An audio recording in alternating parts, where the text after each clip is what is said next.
Selamat malam, sahabat ruang hati.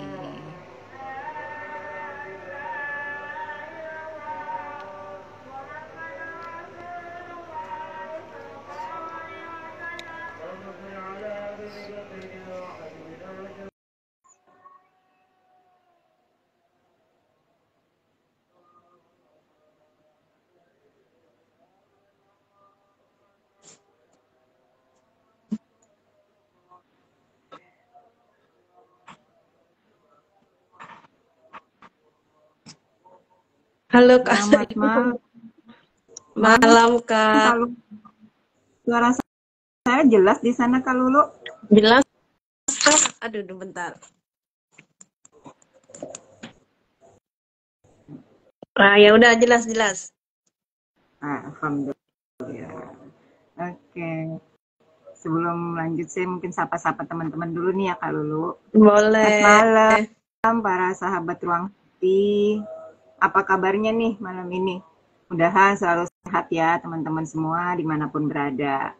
Selamat malam juga Kak Lulu yang udah bersedia hadir nih. Selamat malam juga Kak Zaima. Kak Lulu apa kabar nih?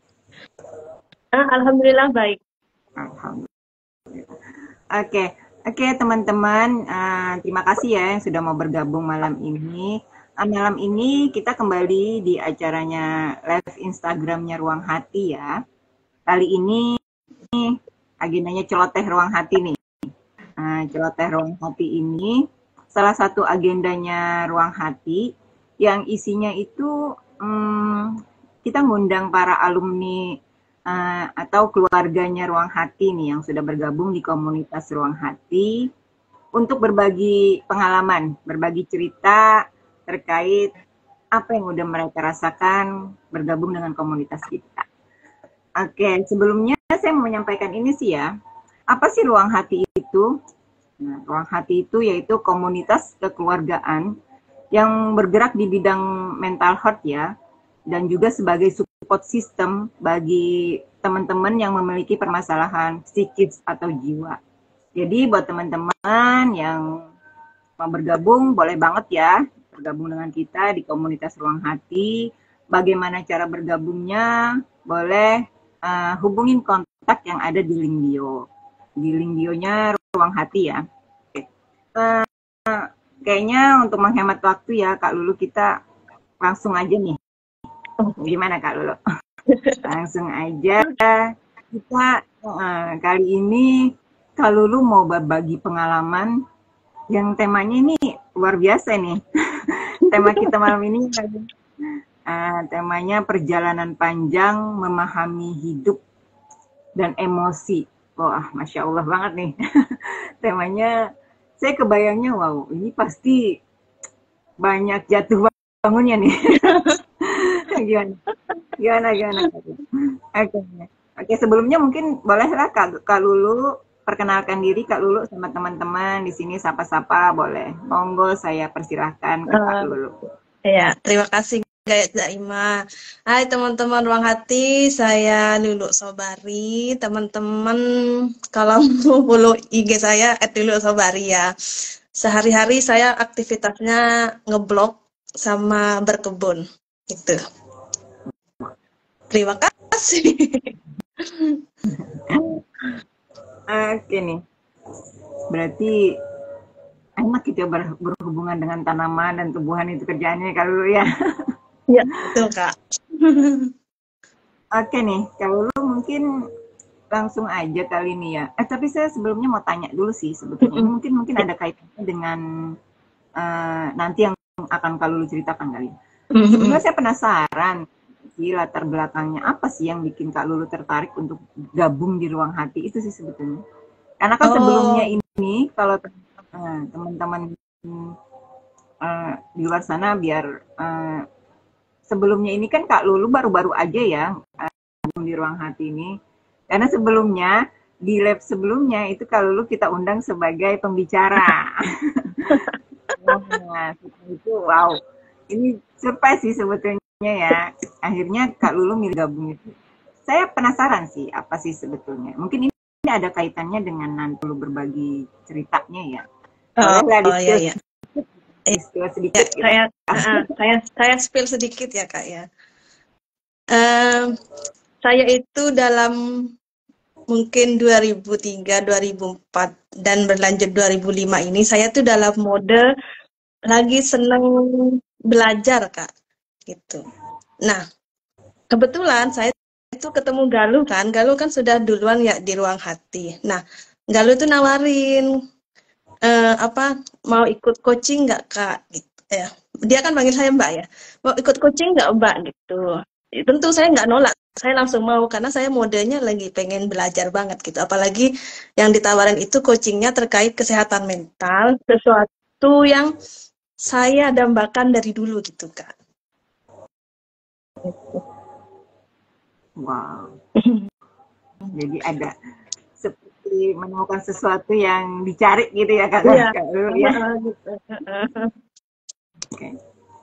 Oke nih, kalau lu nyambung balik lagi ke tema yang Kak Lulu ketika adalah perjalanan panjang memahami hidup dan emosi. Boleh deh kalau lu mulai ceritanya berbagi dengan kita. Dan satu lagi, kalau teman-teman ada yang mau bertanya, boleh banget ya di kolom komentar, silakan aja, aman-aman aja gitu, atau apapun yang mau dipertanyakan. Jadi nanti jika bisa kita jawab. Gitu. Jika belum ada kesempatan, ya mungkin di lain kesempatan nanti kita jawab. Gimana Kak Lulu? Oke kan? Oke. Silakan Oke. Ya, berbagi. makasih ya Kak Zaima udah dikasih waktu. Saya itu kan nawarin tema itu ya ke Kak Zaima karena saya tuh pengen cerita gitu Kak. Pengen cerita betapa bahagianya saya ketemu Ruang Hati gitu. Tapi saya nggak pengen berhenti di senengnya gitu. Saya pengen ngasih tahu tuh alasannya apa. Dan saya mesti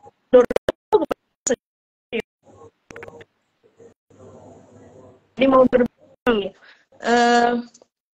Nggak apa-apa nih ya, saya cerita panjang lebar kehidupan saya ya. Jadi saya itu saya itu lahir dan besar kan di kampung ya Kak ya. Masa kecil di kampung tahun 90-an itu sangat menyenangkan. Suara saya jelas nggak Kak? Saya khawatir nggak jelas suara saya. Kak Lulu, jelas. Siap. Jadi saya itu sampai saat ini itu tuh punya mental kayak suka kerja keras gitu Kak. Dan itu ternyata ada hubungannya dengan waktu saya masih SD. Nah, di waktu SD itu saya tuh udah biasa kerja gitu Kak. Saya cerita ya. Kalau pagi itu habis subuh itu kalau lagi musim buah dan itu sering di kampung saya itu banyak banget buah Kak. Mulai nangka, kenitu, pepaya, kelapa semuanya dan itu bisa dibawa ke pasar untuk dijual gitu. Tiap subuh saya itu pasti nganter ikut ibu saya ke pasar buat jualan buah. Jadi subuh berangkat masih gelap gitu tuh Kak. Dan itu dibawanya pakai kepala gitu Kak, dibawa pakai kepala gitu kan. Dan kita jalan kaki itu sejauh 1 jam gitu kan. Dan itu saya di SD gitu kan. Dari kelas 4 itu saya udah mulai ke pasar itu. Nah, nanti nyampe rumah itu kan jam 7-an ya baliknya itu. Jam 7-an, nah tuh baru berangkat sekolah tuh Kak di SD. Kan SD-nya kampung ya, jadi masuknya siang jam 8, pulangnya cepat jam 11. Gitu. Nah, habis pulang jam 11 itu Kak, itu nggak berhenti tuh. Saya tuh kan masih di kampung saya itu dulu belum ada listrik, belum ada air gitu kan Kak ya. Kita hidupnya itu bergantung ke air hujan gitu. Nah, kalau musim kemarau itu tugas saya habis dari sekolah impres itu SD itu, saya cari kayu bakar Kak. Kalau nggak cari kayu bakar, saya nimba air gitu. Di Madura itu kamar mandinya tuh besar Kak, sekamar gitu. Karena kita kan bergantung ke air hujan, jadi bak mandinya tuh harus gede-gede gitu. Itu saya SD Kak, itu saya mampu bikin 2 kamar mandi saya itu penuh dengan air. Karena saya rajin nimba air gitu. Itu SD. Nah kalau lagi musim hujan, tugas saya tuh ngangkutin air dari talang-talang yang di sekitar rumah itu ke kamar mandi gitu, biar penuh juga itu kamar mandi gitu. Habis habis sekolah ya. Habis sekolah, habis cari kayu bakar, itu nanti saya sekolah lagi, Kak. Sekolah yang biasanya kalau di kampung-kampung itu kan madrasah gitu, yang belajar agama gitu kan. Itu sampai sore. Nah, habis sore itu pulang ke rumah, ada lagi kerjaan Kak gitu, nyapu halaman, nyapu sekitar rumah. Habis nyapu itu nanti ngidupin lentera tuh Kak. Nanti taruh kamar mandi, ini di dapur, ini di rumah. Ibu saya itu udah nyuruh, ini nanti di sini, sini, sini. Saya yang kerjain gitu. Nah, habis maghrib itu ngaji lagi sampai isya gitu. Jadi dari pagi sampai malam itu kayaknya aktif bekerja gitu. Akhirnya itu terbawa sampai sekarang terbiasa untuk kerja keras itu. Nah, itu yang SD ya Kak ya. Nah, saya singkat nih ke masa SMP sampai kuliah. Nah, di SMP itu kan orang Madura itu biasanya harus masuk pesantren. Nggak harus sih, kebanyakan itu masuk pesantren. Nah, akhirnya kan saya hidup berpisah dengan orang tua Kak ya. Nah, disitulah Kak saya mulai belajar tuh menghadapi kesulitan. Kan sudah kerja kerasnya sudah terbentuk, tapi kan saya belum menghadapi kesulitan kan karena ada orang tua. Nah, di masa SMP sama sampai kuliah itu saya belajar menghadapi kesulitan. Yang paling utama itu soal kesulitan uang, struggle banget soal kesulitan uang. Karena dengan kesulitan uang itu akhirnya saya tumbuh nggak bisa sama dengan teman-teman saya yang lain. Saya nggak bisa beli tas, saya nggak bisa beli baju, saya nggak bisa beli beca, nggak bisa jajan gitu kan. Eh, tapi saya itu bisa bilang bagusnya saya itu Kak, semangat sekolahnya itu tinggi meskipun saya itu nggak sama dengan teman-teman saya gitu. Saya bisa menerima kalau saya kurang mampu dan saya nggak ngerengek-ngerengek ke ibu saya gitu. Saya harus sama dengan teman-teman saya nggak ngerengek gitu. Nah itu hebatnya gitu. Tapi di sisi lain ada sesuatu yang waktu itu nggak saya sadari kalau ini tuh masalah Kak. Saya itu baru menyadari ya akhir-akhir ini pas udah mulai berpikir gitu. Di sisi saya yang terlihatnya kuat banget gitu-gitu itu Kak. Sebenarnya ada banyak sikap yang sebenarnya nggak bagus. Contoh ya yang bisa saya sebutkan itu, oke, saya mungkin nggak iri ya sama teman-teman saya soal keuangan, soal jajan, tapi saya nggak bisa bohong. Saya punya rasa iri ke teman-teman yang terlihat cantik gitu, karena ya mungkin saya remaja juga ingin terlihat cantik gitu. Tapi itu nggak sampai membuat saya nggak mau sekolah gitu, marah-marah ke ibu nggak gitu, hanya sebatas iri gitu. Selain itu saya itu people pleaser orangnya, nggak enakan, terus selalu ingin validasi kayak kalau ngelakuin sesuatu itu karena validasi gitu, karena saya harus dapat pengakuan dari orang-orang gitu. Terus saya tuh terlalu sering berekspektasi ke orang gitu-gitu kan. Nah, itu ternyata terbentuknya itu sejak SD tanpa saya sadar gitu kan. Itu nggak saya sadari dan saya merasa itu bukan masalah, ya sudah gitu kan, dilewati aja. Nah, sikap-sikap seperti ini itu Kak baru terasa pas saya udah kerja. Saya singkat ya, ini kan habis saya lulus kuliah. Pokoknya SMP sampai kuliah itu kondisi saya kurang lebih sama lah soal keuangan. Nah, saya singkat nih ke masa saya apa? Ke masa saya kuliah lulus kuliah Kak. Terutama pas saya udah apa? Merantau ke Depok gitu. Nah, di Depok itulah saya tuh terkaget-kaget Kak gitu. Terkaget-kagetnya kenapa? Sudah apa sikap-sikap yang saya jelaskan tadi itu kan belum hilang sepenuhnya kan, melekat di saya gitu kan. Melekat di saya, saya menghadapi banyak orang gitu yang dengan berbagai sikap, berbagai latar belakang saya kelabakan gitu Kak. Sayanya belum ajak, saya sudah harus ngadepin orang gitu. Jadinya saya tuh kayak terbentur-bentur gitu kan. Akhirnya nah posisi ini tuh Kak, posisi kesulitan saya di kerja ini, selain harus ngadepin orang itu, ditambah dengan beban kerja yang menurut saya itu luar biasa gitu kan. Jadi saya kayak udah merasa kewalahan. Nah, ditambah lagi di masa kerja merantau itu kan saya 2015 ya. 2015 sampai 2020. Nah, di 2015 tuh seingat saya itu baru ini Kak. IG ini baru aktif-aktif baru kayak orang tuh baru apa ya, baru booming gitulah IG gitu kan. Akhirnya kan orang itu showingnya banyak kan. Nah, disitulah udah kondisinya buruk, sayanya buruk. Saya kan juga main sosmed gitu kan. Akhirnya saya mulai ketemu teman-teman lama gitu-gitu kan lewat sosial media. Dan kan biasa ya orang di sosial media kan taruh yang bagus-bagus kan ya. Nah disitulah Kak saya merasa mulai membandingkan saya dengan teman-teman saya gitu. Saya benar-benar merasa kalah gitu sama mereka. Tiba-tiba saya tuh merasa gagal gitu Kak. Kok kayaknya saya tuh udah berjuang ya dari SD gitu. Saya tuh mati-matian berjuangnya dari SD, kok saya kerasanya kalah sama mereka gitu. Mereka itu kalau nggak karirnya bagus, ya kehidupannya bagus gitu. Nah ini saya kok dua-duanya merasa saya nggak bagus gitu. Itu akhirnya membawa kayak saya tuh kayak ke fase-fase quarter life crisis mungkin ya. Jadinya saya tuh merasa, saya tuh nggak tahu, saya mulai nggak percaya diri, saya mulai nggak punya tujuan, saya mulai hilang arah gitu. Kadang saya tuh mungkin ngalamin yang namanya burnout, yang orang bilang nggak tahu harus ngapain gitu Kak. Tiba-tiba suka nangis, aduh pokoknya macem-macem itu. Udah sambil kerja, udah kondisi begitu, akhirnya saya tuh stres kayaknya. Tapi belum ke arah depresi sih, mungkin hanya baru stres aja gitu. Saya nggak bisa ngontrol diri deh, bener-bener nggak bisa ngontrol diri, sampai akhirnya di 2020 itu Kak, saking saya nggak bisa berpikir dengan baik, saya tuh nekat resign tau, coba. Dan resignnya itu parahnya nggak pakai persiapan. Itu kalau saya ingat sekarang itu bodoh gitu. Masa resign nggak persiapan gitu. Akhirnya apa yang terjadi setelah resign? Ya udah makin menjadi-jadi gitu. Akhirnya saya merasa saya ada di titik terendah di 2020 itu. Setelah nggak punya kerjaan kan nggak ada pemasukan ya. Udah mentalnya hancur, keuangannya hancur gitu Kak.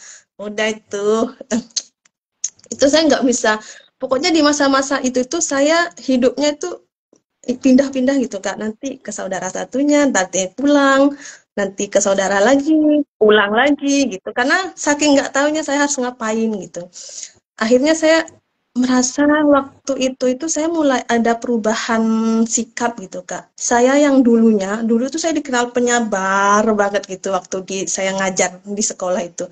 Tiba-tiba saya tuh merasa ada perubahan sikap gitu. Saya nggak sesabar yang orang-orang bilang. Saya tuh mudah marah Kak. Padahal saya tuh jarang marah dulu orangnya. Mudah marah, ngomong itu nggak terkontrol, ngomongnya sembarangan, nggak difilter gitu. Dan saya menarik diri akhirnya dari lingkungan itu. Saya tuh nggak mau ketemu orang gitu. Nggak mau ditanyain apapun, saya tuh nggak mau gitu Kak. Dan parahnya itu saya sampai kehilangan cinta ke orang tua gitu. Nggak ada wes sudah Kak, saya tuh nggak kepikiran, saya nggak mikir mereka. Padahal dari dulu, dari kecil itu saya selalu mikirin mereka. Saya nggak mikirin itu. Dan saya tuh sampai ada di titik, saya tuh nggak sanggup berpikir, bener-bener nggak sanggup. Mau bikin besok, mau ngapain aja tuh saya nggak bisa mikir gitu Kak. Apalagi mikirin masa depan itu udah gitu. Akhirnya ya sudah, saya kayak orang mati aja, kayak mayat hidup aja gitu. Saya cuma makan, cuma mandi, nanti masuk kamar, nanti pikiran kemana-mana, di kamar aja. Kadang juga sholat nggak ya udah asal sholat aja gitu, nggak mindful sholatnya gitu. Akhirnya mulai nyalahin Tuhan juga sih di posisi itu tuh, mulai nyalahin. Pokoknya semua orang tuh saya salahin. Orang tua saya salahin, tante-tante, bibi-bibi, paman-paman yang saya rasa menginfluence hal-hal buruk ke saya itu saya salahin semuanya gitu. Itu sampai kakek nenek saya yang udah meninggal pun saya salahin gitu Kak. Ngapain ibu saya dinikahin muda gitu. Akhirnya protes kemana-mana. Nah, itu 3 tahun deh kayaknya saya gitu. 2 tahun ya, dari 2020 sampai 2022 ya, kayak mayat hidup aja gitu.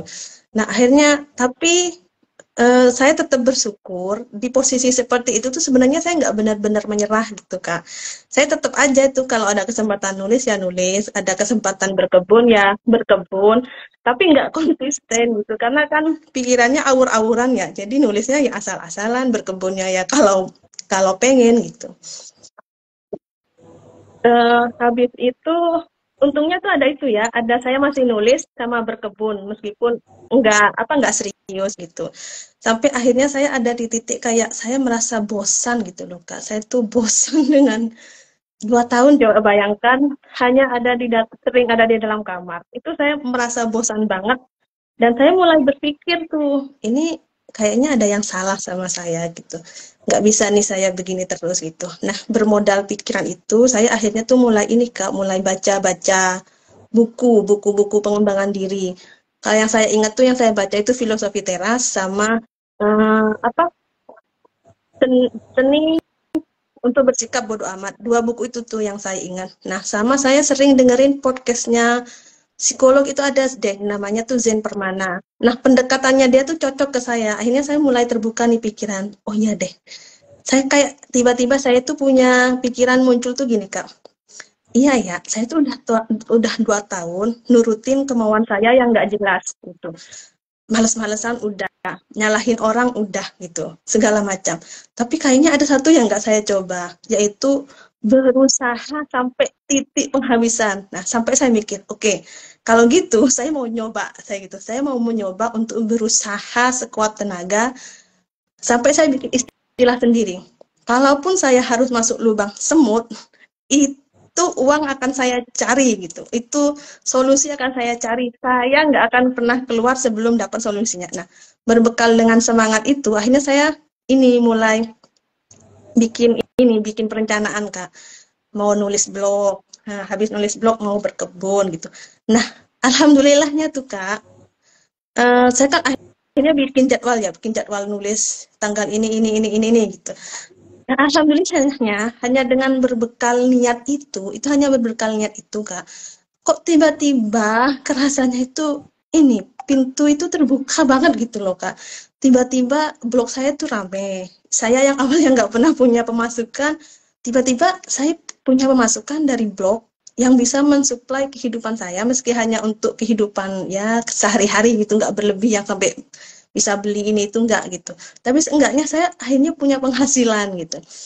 Nah, habis itu saya mulai terbuka nih sama orang, kok kesempatan-kesempatan datang. Nah, salah satu kesempatannya datang itu dari Galuh itu, Kak, gitu. Yang sampai akhirnya mempertemukan saya dengan Ruang Hati gitu. Pas lagi saya semangat-semangatnya ketemu Galuh, Ruang Hati, saya merasa cocok, akhirnya saya mengiyakan tawaran Galuh untuk bergabung dengan Ruang Hati untuk ikut coachingnya gitu. Karena memang saya pengen banget menjawab hal-hal yang terjadi di dalam diri saya. Oke, mungkin saya ke orang-orang bisa bilang, iya saya berniat di tahun 2023 saya merubah niat. Oke, tapi bagi saya itu nggak cukup gitu, Kak. Nggak cukup untuk menjawab kehidupan saya yang dari masa SD itu sampai sekarang. Benang merahnya apa, hubungannya apa, saya kan nggak bisa menjawab. Saya tuh kayak ada keinginan gitu, untuk saya pengen tahu apa yang terjadi dengan saya gitu, karena saya pengen ajak gitu, saya pengen diri saya tuh ajak, biar saya tuh nggak balik lagi ke mode-mode tahun 2020 gitu, saya nggak mau gitu. Nah, pas awalnya kan saya nggak punya gambaran ya tentang coaching itu, tapi pas udah ikut coaching itu, Masya Allah, itu jawabannya ini, Kak, makanya saya kayak nemu titik temu gitu antara apa yang saya inginkan dengan keinginan saya untuk menjawab kehidupan saya itu ketemunya di coaching itu gitu, Kak. Makanya saya tuh antusias banget sama coachingnya dokter itu, karena gini nih, saya ngerasanya kalau baca buku itu kan terbatas ya, Kak ya. Kita kan hanya input aja gitu kan. Dan itu hanya nggak bisa semuanya kita ambil gitu. Kadang hanya beberapa yang cocok. Nah, di coaching ini kan ada diskusi. Apa yang muncul di kepala, kebingungan kita, itu bisa saya tanyakan gitu ke dokter gitu kan. Nah, dan senangnya lagi, coachingnya Ruang Hati itu, Kak, itu kayak seperti yang katanya Galuh itu, ada step-stepnya gitu. Jadi saya tuh bisa mengevaluasi nih kehidupan saya dulu tuh apa stepnya tuh, saya ada di SD itu saya ada di mana, di SD SMP itu saya kenapa gitu, terus di masa kerja itu saya kenapa, itu bisa saya jawab gitu. Dah saya senangnya tuh itu. Nah, nggak berhenti di situ, nggak hanya menjawab, tapi coaching ilmunya Ruang Hati itu bisa membuat saya gini kayak, oke, ini saya udah tahu nih masalah saya ini. Nah, terus saya selanjutnya harus ngapain? Nah, itu kejawab gitu, Kak. Kita nggak berhenti, tapi kita tahu kita harus ngapain. Terus nanti harus gimana, itu ada gitu. Dan senangnya itu kita itu bisa ngambil dari hati kita gitu, solusi-solusi segala macamnya itu. Kita nggak perlu lagi baca-baca buku, nggak perlu cari jawaban keluar gitu, kita malah diarahinnya mencari jawaban ke dalam hati, dan itu justru yang terbaik kalau menurut saya gitu. Nah itu kan yang nggak pernah saya tahu gitu. Oh iya, dari dulu itu sebelumnya saya kan selalu menggantungkan diri ke podcast, ke buku, ke apa gitu kan. Tapi di ruang hati itu kita dituntun untuk coba yuk tanya ke diri sendiri, coba yuk pengennya seperti apa. Nah itu yang saya suka. Dan senangnya itu bisa kita pakai di semua tahap gitu loh Kak. Misalnya nih, dan oke ini saya selesai nih sama masalah ini. Oke saya mau beranjak nih ke hal berikutnya. Nah itu kita bisa pakai lagi polanya gitu. Nah itu yang saya inginkan gitu dan terjawabnya ya di ruang hati itu gitu. Makanya saya senang banget gitu. Saya bilang thank you deh lu kamu ngajak saya gitu. Dan saya dan senang juga karena saya membuka hati dan nggak nolak ajakan galuh gitu. Gitu Kak. Semoga terangkum ya ini 33 tahun kehidupan saya ceritakan dalam berapa menit ini. Iya, menarik banget ya Kak. Dulu dari masa SD, transisi ke masa remaja, terus masa kuliah, terus setelah lulus kuliah sampai nemu titik terendah. Itu kalau lu menyadari nemu titik terendahnya itu ya. Kalau lu menyadari juga bahwa ada perubahan dalam diri. Itu kan proses yang panjang dan kadang-kadang kita bisa apa ya? Kadang-kadang nih kebanyakan dari kita menolak sesuatu yang buruk dalam diri kita gitu ya. Pasti awalnya responnya menolak sesuatu yang buruk dalam diri kita. Apa yang terjadi dan seperti tadi itu Kak Lulu pernah ngalamin perasaannya yang ada rasa iri sama teman-teman karena ada interaksi lagi kembali sama teman-teman lama itu kan itu memicu sesuatu yang terpendam gitu ya. Memicu sesuatu yang terpendam kalau lu sadarin dan itu bikin kenapa-kenapa ternyata sangat bikin kenapa kalau lu ya. Dan dari situ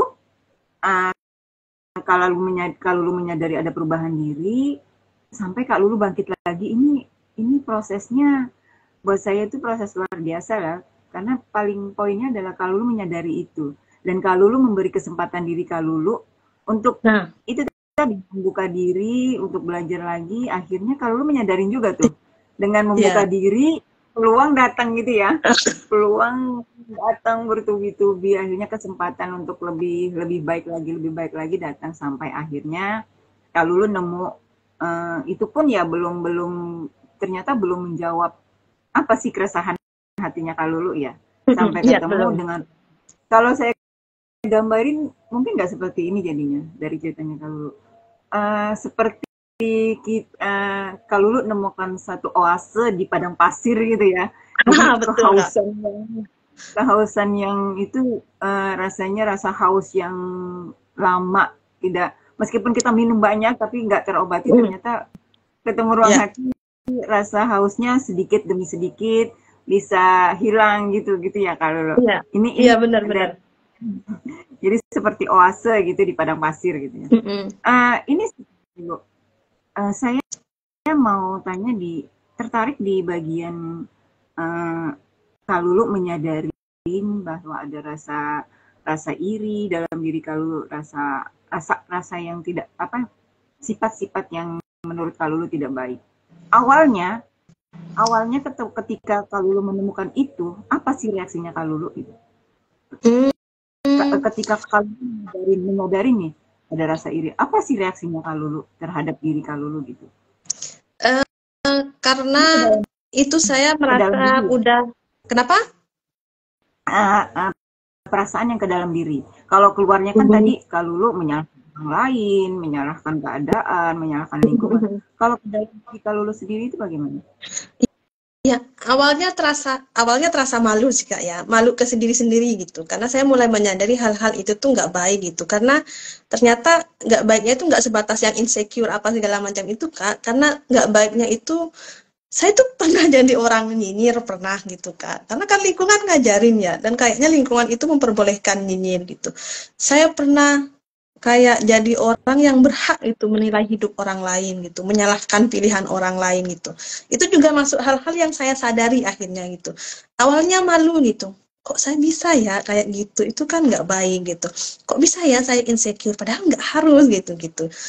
Kok saya bisa sedih gitu ya? Karena saya sebenarnya memandang kondisi saya itu dengan cara yang negatif. Negatifnya kenapa?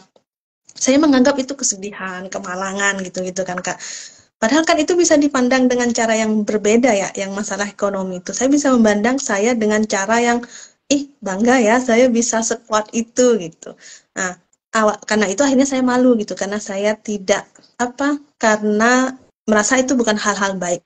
Tapi karena keinginan untuk berubah lebih besar, itu mampu saya atasi itu rasa malunya. Oh oke. Akhirnya saya perlahan setelah mengakui gitu, oh iya sih saya nggak boleh gitu. Nah saya perlahan tuh mulai berlatih Kak, mulai berlatih untuk untuk mengurangi hal-hal itu. Nggak bisa 100% ya, kalau nyinyir mungkin bisa lah 100% hilang, karena itu benar-benar udah harus di blacklist gitu.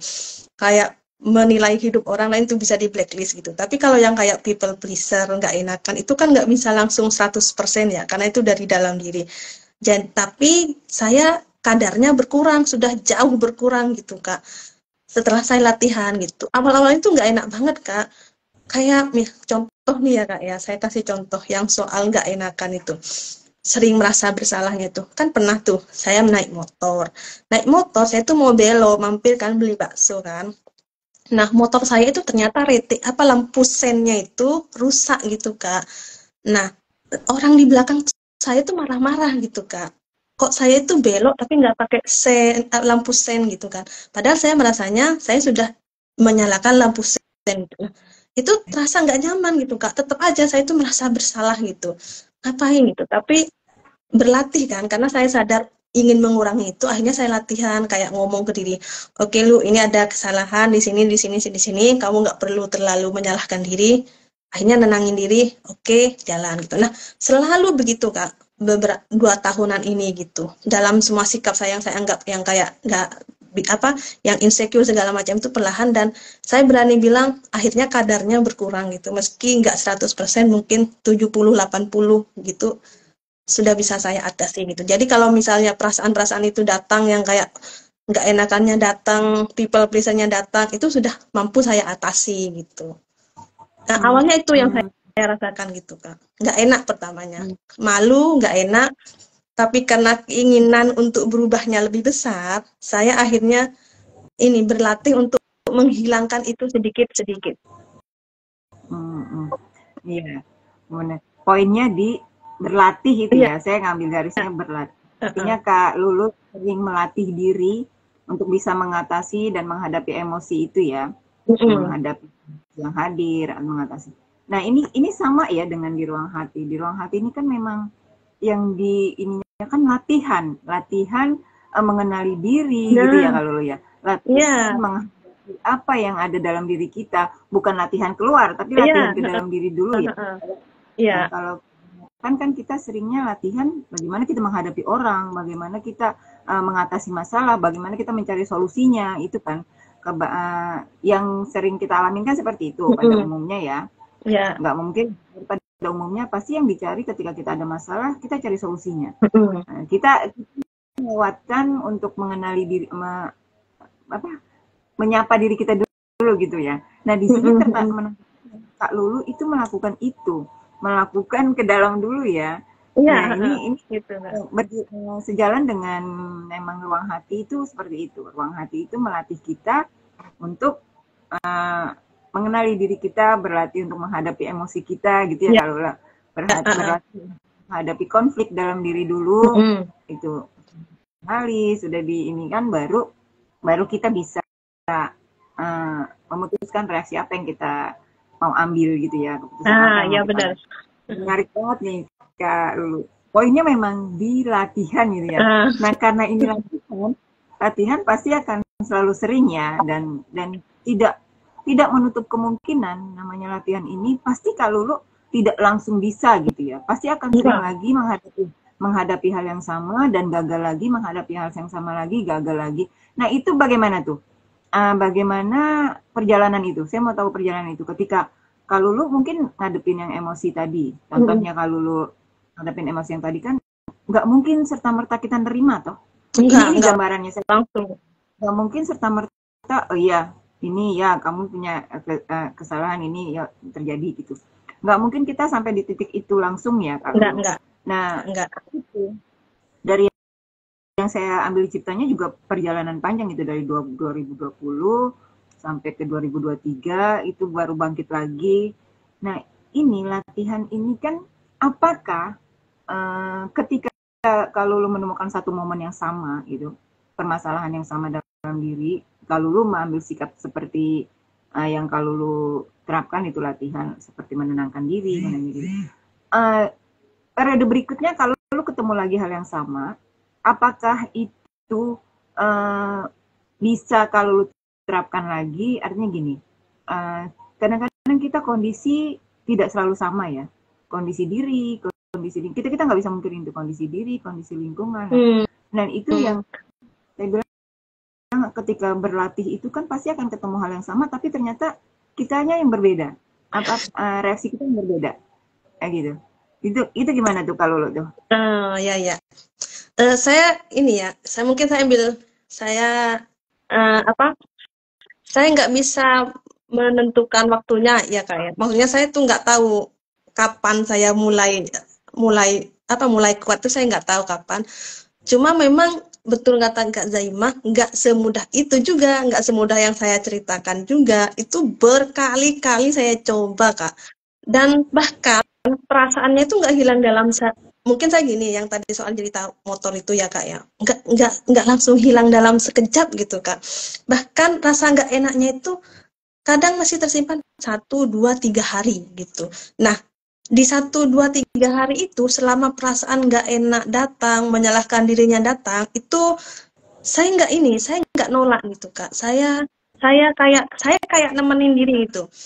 Oke, Lulu, ini memang begini perasaannya, yuk terima aja, yuk lewatin aja, tetap kerjakan semuanya gitu. Nah, pada akhirnya nanti 3 hari, hilang gitu. Setelah sering ngomong sama dia itu hilang gitu kan Kak. Nah, tapi perlahan itu waktunya makin berkurang gitu Kak. Dari 3 hari, jadinya ke 2 hari, jadinya ke sehari, bahkan sekarang saya bisa bilang itu hanya dalam hitungan jam saya bisa menghilangkan perasaan negatif itu gitu karena sudah terlatih gitu. Dan saya nggak bisa bilang berapa lamanya, saya nggak bisa bilang, cuma dari 2022 sampai 2020 sampai 2023 itu resistensinya itu berkurang gitu. Misalnya saya dulu nggak biasa dipukul, jadinya terbiasa dipukul, ya udah santai aja gitu. Bahkan sekarang kalau ada apa-apa ya saya slow aja gitu. Oke, gitu. Gitu sih Kak penggambarannya gitu. Iya benar banget, menarik banget nih perjalanannya kalau lo dengan ruang hati ya. Iya. Cuman mungkin ada yang mau ditanyakan sama Kak Lulu nih, boleh banget ya kalau yang mau bertanya. Kalau belum ada juga nggak apa-apa. Ini saya lanjut ya Kak Lulu. Iya. Kak Lulu gabung di ruang hati, artinya gini. Seolah Kak Lulu menemukan jawaban dari pertanyaan-pertanyaan Kak Lulu. Itu apakah ketika ikut coaching online-nya ya sama dokter, itu memang langsung gini, oh iya nih, atau memang awalnya oh iya nih ini yang aku cari, atau memang awal sebelumnya meskipun sudah gabung tapi sebelumnya ada perasaan juga penolakan? Oh, maksudnya kenapa saya mau gitu, Kak? Gimana, Kak? Bukan. Dengan apa sih yang di ruang hati? Kalau lu tadi bilang kan gini. Kalau lu bilang ketika gabung di ruang hati, kalau lu memang seolah menemukan jawabannya. Artinya memang langsung menerima gitu ya, langsung udah oke gitu ya. Karena kan sebelumnya itu kan kalau lu ada baca buku, baca apa ngikutin orang psikologi itu yang akhirnya termotivasi awalnya dari situ, yang akhirnya merasa kesempatan terbuka gitu buat Kak Lulu kan itu. Jadi artinya gini, artinya dari yang Kak Lulu jalanin baca buku itu kan memang masih ada pencarian gitu ya Kak Lulu ya. Masih ada pencarian ya gitu kan. Nah, apakah memang di ruang hati itu Kak Lulu memang sudah menemukan langsung, atau memang dari awal bergabung pun memang sudah masih ada penolakan atau masih ada keraguan gitu loh? Itu atau memang Enggak. tadi Saya klik cerita, gitu? saya cerita prosesnya ya Kak ya. Saya cerita prosesnya ya. Jadi kan ini saya kan ini dikenalin ke ruang hati itu sama Galuh, tapi nggak langsung ke ruang hatinya. Galuh itu ngajak saya live IG-nya pribadinya dia. Habis itu kayaknya akhirnya saya ditawarin lagi, mau nggak Kak ini saya ada komunitas gitu. Karena saya lagi modenya pengen ini ya, pengen mencoba, pengen berusaha, saya tuh nggak nolak setiap kesempatan yang datang itu Kak. Saya anggap ini kesempatan yang datang ke saya, karena saya juga ada keinginan gini, saya kan udah lama bertahun itu, ini mulai berkurang gitu, saya tuh lama nggak ngomong gitu, akhirnya ada tawaran live IG ya saya mau, karena dengan semangat saya mau belajar public speaking gitu, tapi saya belum ada ekspektasi apapun ke ruang hati gitu, karena saya hanya tahu sebatas ceritanya Galuh ini komunitas untuk apa, belajar bareng tentang kesehatan mental gitu.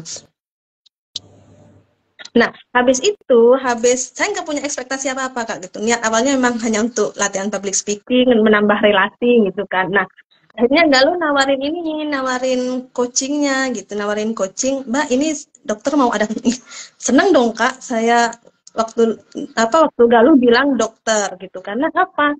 Karena saya punya keinginan lama Kak, saya tuh pengen banget itu ngobrol entah sama psikolog, entah sama psikiater. Pokoknya itu orang yang kompeten di bidang kesehatan mental itu. Saya pengen ketemu, saya pengen ngobrol, saya pengen diskusi gitu. Nah, akhirnya karena saya merasa ini yang saya cari nih gitu. Saya nggak nolak sama sekali, langsung mau gitu. Cuma saya emang nggak ada bayangan tentang apa gitu. Saya hanya ingin apa ya? Hanya ingin ketemu orang yang punya kapasitas gitu. Saya udah kayak pengen banget gitu Kak, tapi kan saya belum bisa bayar gitu kan. Saya tuh malah rajin loh Kak cari ini coaching cari apa namanya ya kalau konsultasi gitu, cari biayanya sekian gitu. Tapi karena belum ada kesempatan, ini ada kesempatan gratis, ya tentu saya nggak nolak gitu kan. Awalnya nggak bikin ekspektasi apa-apa, cuma gitu aja gitu. Karena kan saya udah mulai latihan untuk nggak berharap banyak gitu kan. Nah, tapi pas coaching itu Kak, saya tuh emes banget gitu sama materinya dokter itu saya, wow, iya ya, ini ilmu nggak pernah saya dapat dari manapun, dan ini langsung menjawab semua pertanyaan saya, menjawab semua keingintahuan saya dan kehausan. Saya tuh kayak gini, saya berharap satu pohon apel, tapi saya dapat kebun apel gitu loh Kak, di ruang hati itu gitu.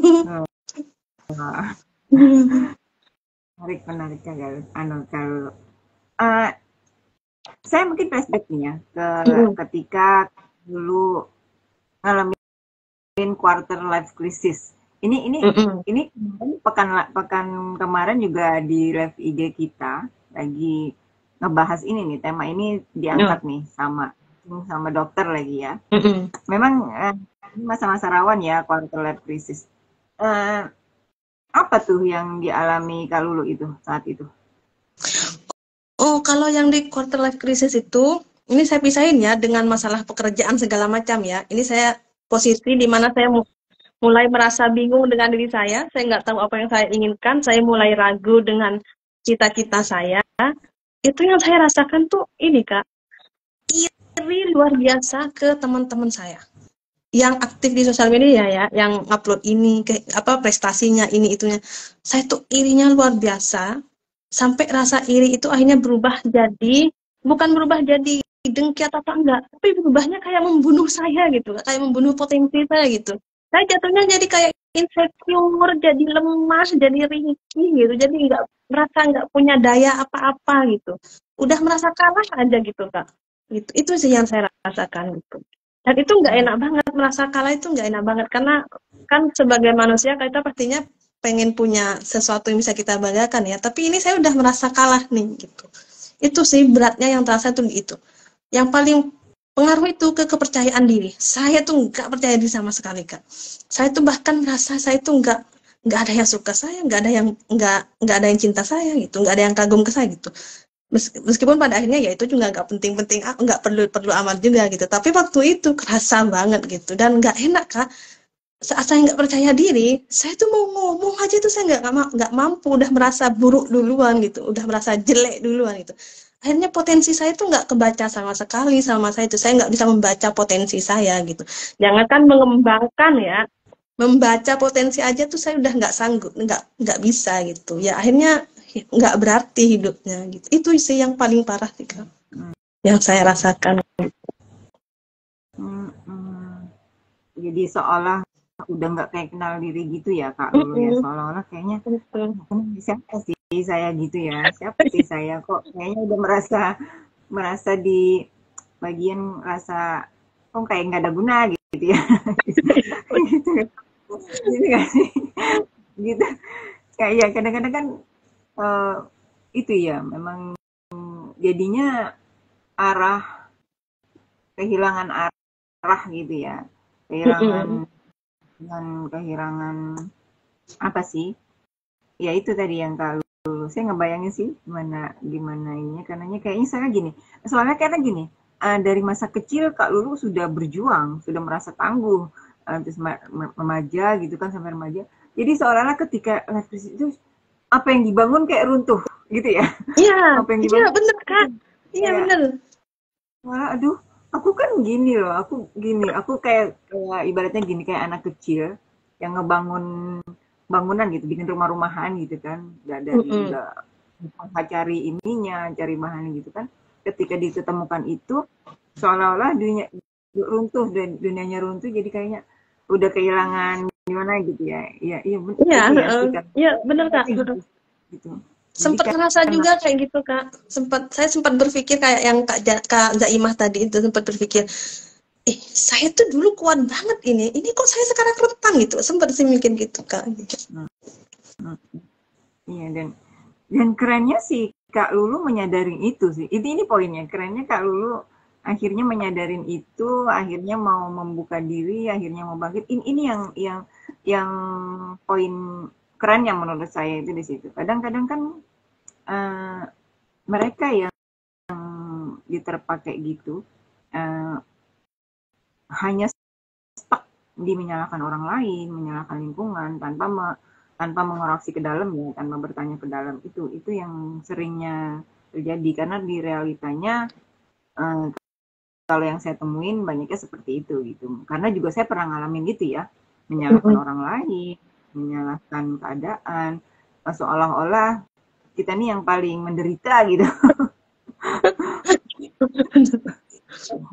Ya, kadang-kadang kita yang paling menderita gitu kan. Jadi padahal ketika itu kan kita artinya ternyata kita malah tidak ramah dengan diri kita gitu, menyalahkan terlalu keras pada diri kita untuk apa gini, untuk memenuhi standarnya orang lain gitu kan, kayak gitu. Realita kan kadang-kadang seperti itu. Dan ini mungkin yang akhirnya berimbas ke, tanpa kita sadarin, berimbas ke dirinya kita ya. Kita berpikir kita berjuang untuk diri kita loh, padahal tapi ternyata kita hanya memenuhi keinginannya orang lain, tapi melupakan diri kita. Dan kalau Lulu ini saya ngambil garis, kalau Lulu menyadari itu, masa-masa itu akhirnya kembali untuk menyayangi diri. Karena tindakan itu, tindakan yang kalau Lulu ini saya gambarkan gini, tindakan yang kalau Lulu ambil dengan latihan, seringnya berlatih, menghadapi emosi, itu kan artinya kita menyayangi diri kita ya. Ini saya nggak ambil garisnya itu sih. Nggak tahu ya menurut kalau, cuma saya ambil garisnya gitu. Itu artinya kita menyayangi diri kita kan. Karena poinnya menyayangi diri kita itu kan ya, itu ruang hati banget gitu. Karena memang di ruang hati itu kan kita diajarkan itu, ya kita ramah sama diri kita gitu kan, bukan keras sama diri kita. Itu sih yang saya dari sudut pandang saya, nggak tahu ya kalau ini cuma yang saya ambil dari sudut pandang saya. Itu sih dengan ceritanya kalau yang seperti itu, artinya inilah langkah besar kalau lu menyayangi diri gitu ya. Ini saya ambil garis sederhananya, menyayangi diri gitu kan.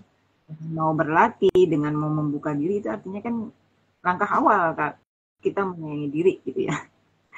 Itu seru banget ya ceritanya kalau lu, banyak insight yang saya dapat. Banyak hal-hal yang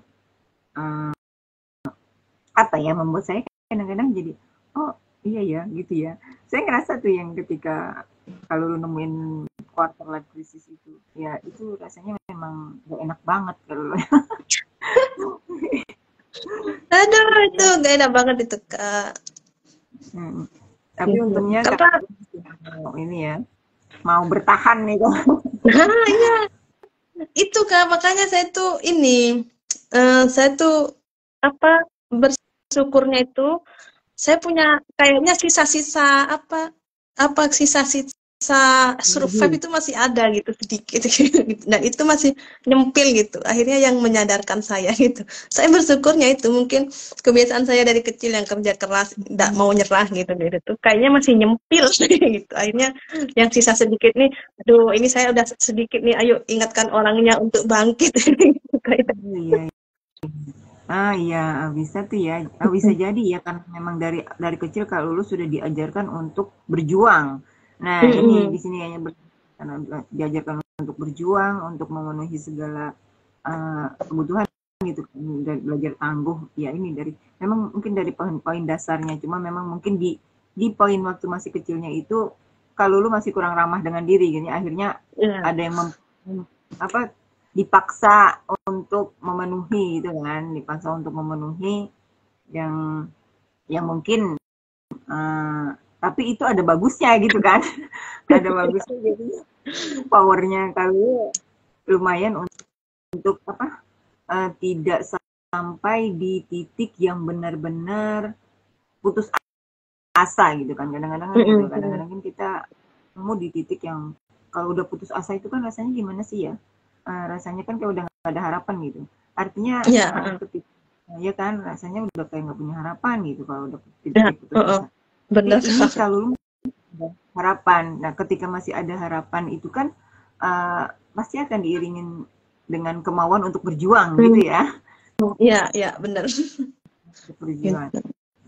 Meskipun kadang-kadang harapan berarti nggak mesti setiap harapan akan meskipun itu mengecewakan ya pada akhirnya gitu, tapi itu harapan itulah yang nuntun kita untuk berjuang gitu ya. Ini saya ngambil gitu, ini kalau dari cerita, insight-nya ini dapat insight. Oh ternyata harapan itu ya nggak selalu boleh aja berpunya harapan, dan tanpa kita sadarin pun harapan itu yang malah membuat kita masih ingin berjuang gitu ya. Meskipun kadang-kadang suka ngotot gitu. Waduh, serunya nih kalau pembicaraan kita hampir 1 jam. Buat teman-teman, mungkin ada yang mau ditanyain, boleh nih kita sama Kalulu terkait apapun itu ya, mungkin terkait perjalanannya Kalulu, terkait pengalamannya Kalulu. Kalulu ini baru kok teman-teman gabung di Ruang Hati, iya kan Kalulu ya? Baru Kak. Hati dan buat teman-teman juga yang mau bergabung silahkan aja ya di Ruang Hati. Kalaupun mau cari tahu tentang Ruang Hati, boleh banget cari tahu di atau hubungin kontak yang ada di link bio-nya Ruang Hati. Balik lagi ini Kalulu ke ini ya, memang sesuai dengan tema ya, perjalanan panjang memahami hidup dan emosi ini. Perjalanan panjang banget dari SD,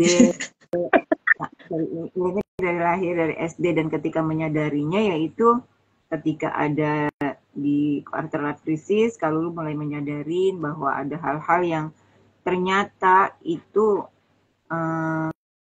mengganggu di keberlangsungannya jalan Kalulu ke depan.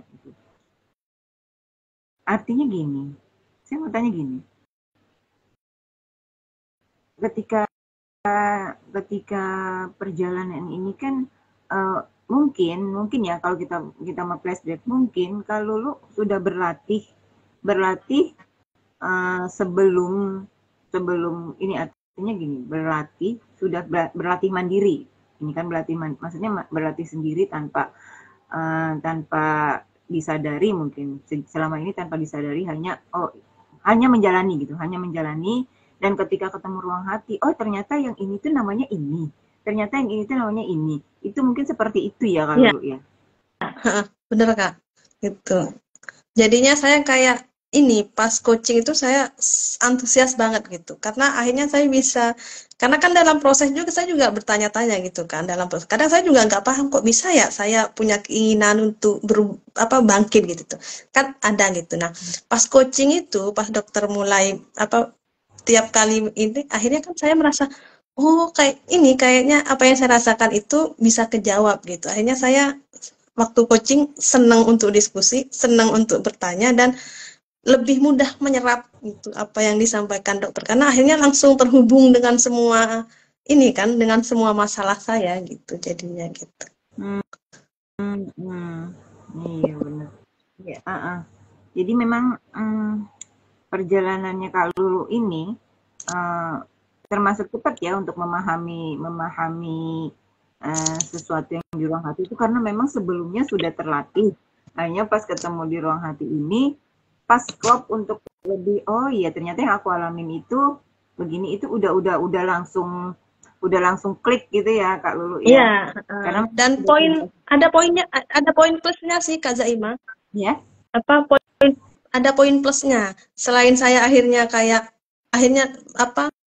menghubungkan semua masalah saya dengan ilmu yang dari ruang hati itu, poin plusnya itu adalah Kak, kalau sebelumnya kan saya nggak tahu nggak punya poin plus ini kan, tapi dengan ilmu yang dari ruang hati ini saya punya poin plus untuk ini benar-benar saya bilang itu benar-benar untuk mencari tahu saya itu siapa itu, dan saya mulai bisa membaca potensi-potensi saya yang dari dulu itu gitu. Saya mulai punya keberanian untuk benar-benar mewujudkan potensi-potensi saya yang terpendam gitu.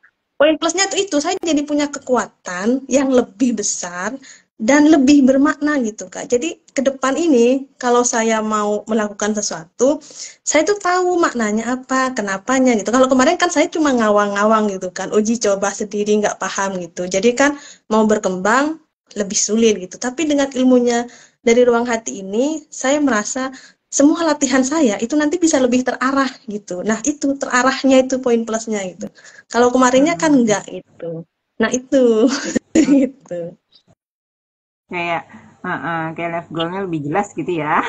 Iya lebih jelas gitu. Iya, bener-bener. Jadi nggak cuma coba-coba yang ada coba-coba, tapi memang coba-coba, tapi memang ada tujuannya gitu, ada Iya. arahannya. Nah, Lebih jelas. benar. Kalau selama ini coba aja, dijalanin aja. Kalau selama ini, tapi ini dijalanin. Oh ya, karena arahnya ke sana ya, jalaninya lebih terarah Iya gitu benar. ya kalau. Iya. Kalau yang sekarang itu, saya Plusnya. tuh justru sekarang ini Kak suka ini deh, jadi ada pikiran baru gitu. Karena saya merasa percaya diri dengan ilmunya ruang hati ini gitu. Saya kayak punya senjata gitu. Saya tuh kayak ini senang gitu kalau dalam sebuah masalah gitu. Bukan masalah yang gimana ya, maksudnya kalau ada sesuatu tuh saya senang gitu. Nanti saya punya ada bahan nih untuk saya renungkan gitu. Kalau dulu kan ada masalah sedikit kan saya, ih kok begini hidup saya gitu. Kalau sekarang enggak gitu. Sekarang itu, ih saya ada bahan nih. Gitu jadinya. Jadi reaksinya udah berbeda gitu ya. Enggak ada reaksi. Jadi emang ini ya, jadinya seperti ini ya. Kalau yang saya lihat jadinya poin plusnya kalau lu tadi ini punya kekuatan ya. Akhirnya punya kekuatan dan rasanya lebih bermakna. Dari apa yang kalau lu jalanin lebih bermakna gitu, lebih tidak. Jadi gini, lebih tidak sama ketika menghadapi masalah mungkin ya dengan ilmunya yang sudah didapat. Ketika menghadapi masalah mungkin kalau dulu seolah masalahnya itu besar gitu ya, masalahnya itu yang begitu mempengaruhi diri kita gitu kan. Tapi ketika sudah belajar step-stepnya dan latihan-latihannya, kalau lu menemukan masalah. Jadi kalau lu tidak hanya berfokus pada solusi, tapi menjalaninya bagaimana gitu, step by stepnya gitu. Jadi dijalani step by step, tapi tidak terfokus ke solusinya dulu, cuma menjalani step by stepnya, menjalani bagian-bagiannya dulu, langkah-langkahnya. Pada akhirnya nanti akan ketemu sendiri solusinya gitu. Masalahnya mungkin memang tetap ada, cuma kita yang mengontrol masalahnya itu jadinya ya, bukan masalah yang mengontrol kita gitu. Iya, benar. Posisinya udah kebalik sekarang. Oh, dulu kayaknya kita dikontrol masalah gitu. Gitu. Saya pernah ngalamin di bagian itu kalau kayaknya oh ini kok kayaknya begitu masalah ini kayaknya luar biasa ya bikin saya memporak-porandakan saya gitu kan. Tapi ketika ruang hati juga gitu, ketika kemudian oh ya, oh step by stepnya seperti ini, meskipun kadang-kadang kita langkahnya gini, kadang-kadang kita langkahnya kan harusnya 1, 2, 3 gitu. Kadang-kadang kita langkahnya 1 ke 3, ternyata harus balik lagi 1, kayak gitu lagi kan. Itu kan Iya, gitu kan. Sama ternyata ya. Ya, karena memang seperti itu ya. Dan itu juga nggak apa-apa ketika di ruang hati kan gagal itu ya nggak apa-apa kan. Melakukan kesalahan yang berulang pun nggak apa-apa. Cuma kita pasti akan menyadari berapa persentasenya kita akan ada pertumbuhan gitu. Meskipun 1% pun pertumbuhan itu akan terasa gitu ya. Karena kita memang menjalani step-stepnya. Wah, menarik. Hampir 1 jam kita ini ngobrol. Terakhir mungkin gini kalau apa sih pesan-pesannya kalau lo buat teman-teman nih di luaran sana itu apa sih yang mau Kak Lulu sampaikan buat teman-teman gitu, mungkin pesan-pesannya gitu sih kalau lo mungkin ada yang ingin Kak Lulu sampaikan. Mungkin ini kayaknya kalau dulu mungkin saya akan bilang ini ya ke orang-orang, kalau kalian bersabar, bertahan gitu kan. Kalau sekarang saya justru punya pemikiran yang lebih bukan berbeda, mungkin agak beda gitu. Jadi saya kalau pengen pesen ke orang sekarang, seperti apapun masalah kita gitu, kita harus punya kemauan untuk mempelajari masalah itu gitu. Itu sih Kak. Karena kalau saya lihat-lihat ke belakang gitu, kenapa saya bisa akhirnya bangkit gitu, karena di dalam hati itu ada sedikit keinginan untuk saya pengen tahu gitu, ini saya kenapa gitu. Nah, kadang orang kalau punya masalah itu pengennya selesai gitu. Saya pengen masalah saya selesai gitu. Bukan pengen ini masalah saya kenapa ya gitu. Dan yang membedakan orang ingin masalahnya selesai dengan orang yang ingin tahu masalahnya itu adalah kemauan untuk belajar. Kalau di coaching ruang hati itu curiosity gitu. Keingintahuan gitu. Itu sebisa mungkin itu dibangun gitu kan. Gitu. Karena masalah itu karena masalah itu ternyata memang harus kita hadapi, kita selesaikan gitu. Nggak bisa gitu. Harus, karena kalau kita mau naik nih, nanti kita harus, bukan karena nanti selesai masalahnya terus hidup bebas, enggak. Karena kita perlu naik lagi nih ke masalah-masalah berikutnya gitu. Kalau nanti kita tahu ilmunya, itu enggak masalah, mau masalah kayak apapun gitu. Nah, tapi untuk itu tolong curiosity-nya harus dibangun gitu. Karena saya itu pernah Kak, karena kalau cuma sekedar motivasi gitu Kak, itu nggak cukup. Nasihat, pertolongan dari orang itu nggak cukup kalau hanya sekedar itu. Itu nggak akan membantu kita keluar dan lebih tangguh dan bisa meraih apa yang kita impikan gitu. Itu nggak cukup. Saya sudah merasakan itu. Saya sudah mendengarkan ribuan motivasi, tapi nggak bertahan gitu. Tapi kalau kita punya curiosity, punya kemauan untuk belajar hidup kita kenapa, itu lebih kuat kita nanti gitu. Itu sih pesan saya. Yuk belajar yuk. Meskipun masalah kita banyak, ayo belajar. Wow, iya bener. Ya, bener banget ya. Yuk belajar yuk apa pasti ya. Artinya kemauan untuk belajar itu memang harus ditumbuhkan ya. Iya, gitu. Kalau saya jadi keinget gini ya. Saya jadi keinget kata-katanya Dr. Stephen ini. Izinkan dirimu untuk belajar. Gitu ya. Dr. Stephen itu waktu pernah dia kan izinkan diri kita untuk belajar gitu. Jadi memang kita harus mengizinkan diri kita untuk belajar gitu. Jadi ketika mau bertumbuh ya memang harus belajar. Jadi izinkan diri kita untuk bertumbuh, untuk belajar meskipun itu tidak langsung hal yang besar ya. Kita belajar hal yang kecil. Belajar seperti itu tadi, belajar menghadapi emosi-emosi kecil, dulu kan belajar menghadapi karena memang masalah akan selalu hadir ya. Namanya manusia hidup pasti masalah itu kan selalu hadir. Cuma bagaimana kita menghadapinya itu. Bagaimana kita bereaksi terhadap masalah itu gitu ya. Nah, kalau tadi Kak Lulu bilang cari tahu kenapa sih masalah itu ya. Jadi curiosity-nya tuh memang coba dibangun gitu. Ya memang pesannya Kak Lulu nih luar biasa banget. Jadi saya keinget lagi nih, kesentil nih. Ayo. Yuk belajar ya. Jadi gimana ya? Artinya gini, ketika kita belajar deh kenalin dirimu dulu gitu ya. Belajar dulu kenalin dirimu gitu kan. Karena masalah itu kan hadirnya dari diri kita ya. Masalah itu kan hadirnya dari pikiran kita, dari perasaan kita, dari apa yang perspektif kita, dari segala macam yang kita bentuk dalam diri kita itu kan. Masalah kan sebenarnya kan itu ada. Karena memang konfliknya itu kan pertama ada dalam diri ya, gitu. Bener. Kalau kita mau belajar untuk cari tahu dulu sebenarnya ini apa sih titiknya gitu, bukan cari solusinya ya, cuma sebenarnya cari sumbernya apa gitu ya. Sumbernya apa? Ketika kita tahu cari sumbernya, kita kan akan yaitu tadi ketika kalau lu bilang berlatih karena memang berlatih untuk mengetahui, mencari tahu, berlatih untuk belajar menumbuhkan keinginan untuk belajar kita, untuk pengembangan diri kita gitu kan. Artinya setiap masalah itu akan hadir, tapi cuma mungkin kapasitasnya diri kita sudah bisa lebih luas ketika masalah itu hadir. Jadi kitanya yang luas, bukan masalahnya ya tetap ada gitu kan. Masalahnya akan tetap ada.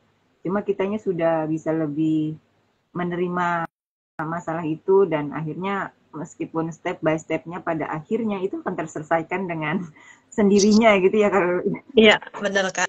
Gitu. Oke, nggak kerasa nih kalau udah 1 jam kita ya ngobrol ini, dan menarik banget sih. Ini perjalanan panjangnya Kak Lulu memahami hidup dan emosi. Itu memang terasa banget ya di sini perjalanannya, dari fase masa kecil, fase remaja, fase Lulu kuliah, sampai ketemunya ruang hati. Itu perjalanannya dan prosesnya memang perlu sabar, perlu jatuh bangun, perlu berlatih. Lagi-lagi saya bilang berlatih karena memang di ruang hati itu ya faktanya memang kita disuruh berlatih apapun itu, memang faktanya kita disuruh berlatih mengelola emosi, berlatih menghadapi reaksi-reaksi dalam diri kita, berlatih menghadapi menerima apa sih baik itu negatif dan positifnya diri kita. Itu kan perlu latihan ya, dan prosesnya memang tidak instan, memang harus sabar, memang harus bertahap gitu. Itu ya kalau ya itu nggak sih yang rasain. Oke teman-teman, ya benar. Teman-teman nggak terasa ini sudah 1 jam kita gabung di sini. Mungkin terakhir gini, buat teman-teman yang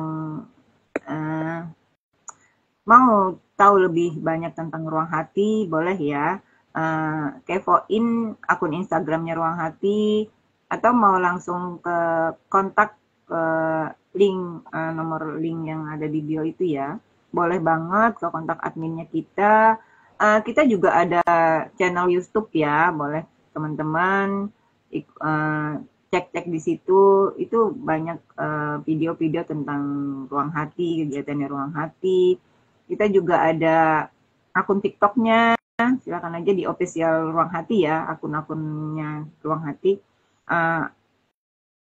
Oke teman-teman, mungkin sampai di sini dulu acara kita malam ini, acara celoteh kita. Sampai ketemu lagi di live IG Ruang Hati berikutnya. Selamat malam buat teman-teman, juga buat Kak Lulu. Terima kasih banyak ya udah berbagi.